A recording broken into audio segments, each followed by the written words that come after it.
Texell's card controls allow you to mark a card as lost or stolen, order a new card, freeze and unfreeze your card, update your PIN, and update your card limits.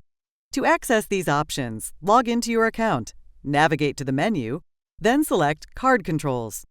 Choose the card you would like to modify, then select the necessary function.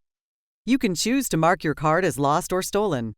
This will close the card, and it will no longer be available for transactions. Selecting Continue will take you through the process of completing this action. Ordering a new card, which will close the card, and it will no longer be available for transactions. Your new card will also have a new card number. Selecting Continue will take you through the process of completing this action. Freezing your card will temporarily make it unavailable until it is unfrozen. You can freeze and unfreeze your card simply by toggling this option. Updating your PIN allows you to change the PIN on the selected card. You will need to enter the card's current PIN and then enter the new PIN when prompted.